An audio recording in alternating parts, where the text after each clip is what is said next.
Babadook has many examples of mise-en-scène cinematography. The color contrast in this movie is very strong. There's a huge difference between darks and lights throughout the movie, thus giving the movie a creepy look to it.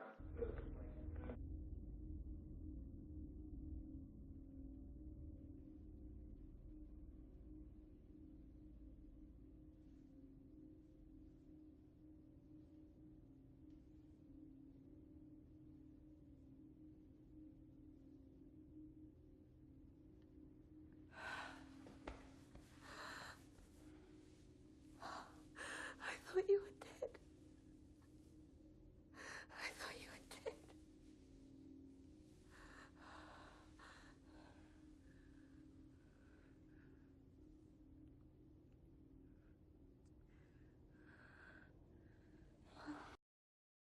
Looking at this scene, you can tell the lighting is a major part of the movie.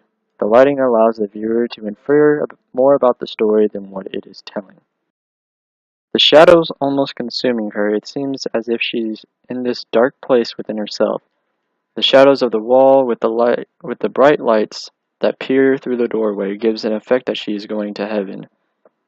With the door left wide open, it appears as if someone is saying, "Come in to this holy place." Then it goes to the husband in front of two windows that have a bright light shining through, making it appear as if he is this heaven or eternal happiness. It's almost as if the husband is glowing because when she first walks up, she steps into a bright light. The pop-ups and dark scenes, this movie seems to be your typical horror movie, but it also gives off a feeling as if it's a thriller, too. Reasons for this is the fact that it has a lot of deeper meanings that one can only infer. One of the deeper meanings, in fact it's the explanation of the events that occurred, is the fact that the Babadook is the mother. It seems as if it's an internal conflict gone external. I will go further into this later on.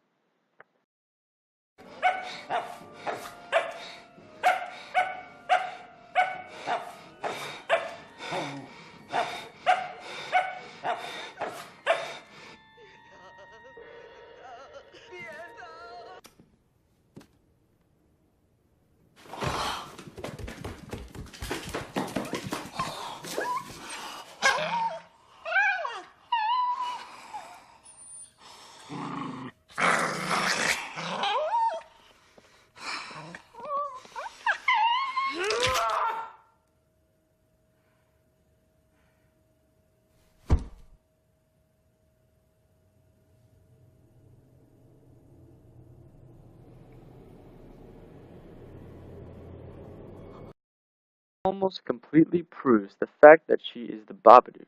Driven mad, she reverts to violence, proving that the book really does show the turn of events. Also, killing one's own dog in the world of cinema is the worst thing the antagonist can do.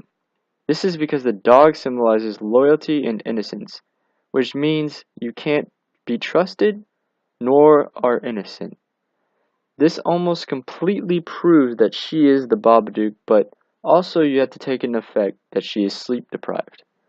This plus the ultimate fear of the Babadook could drive anyone mad. Son again, I'll fucking kill you!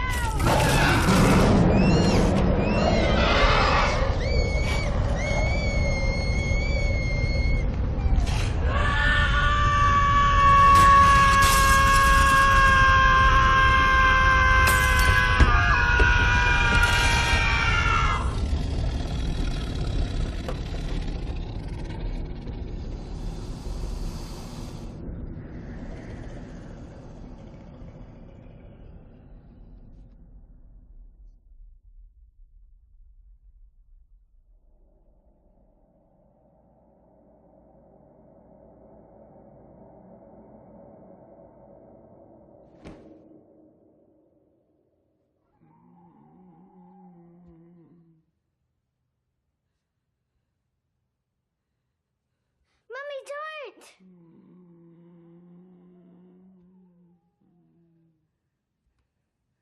Don't!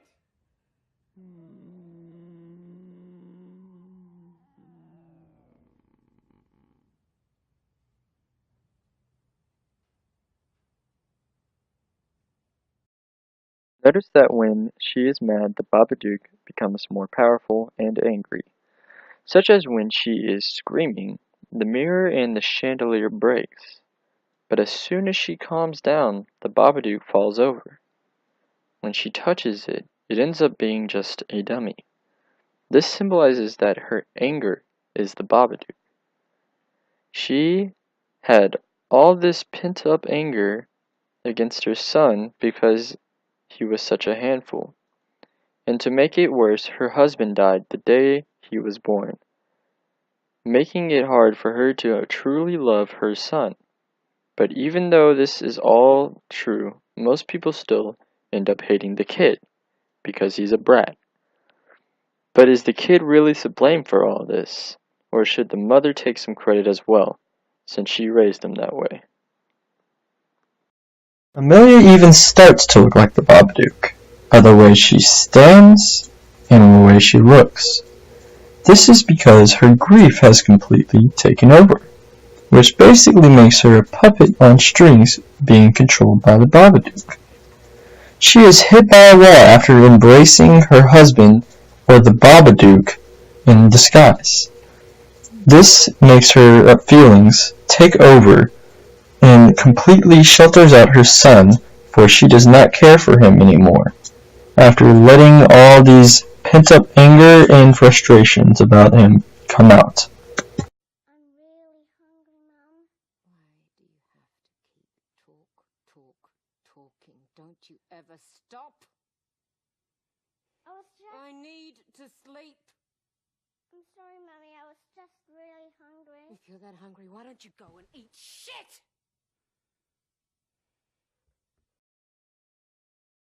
In this scene that we start to see the mother's true feelings towards her son. She hates him, the only thinks of him as a burden of the past since he resembles his father and he was born the day his father died.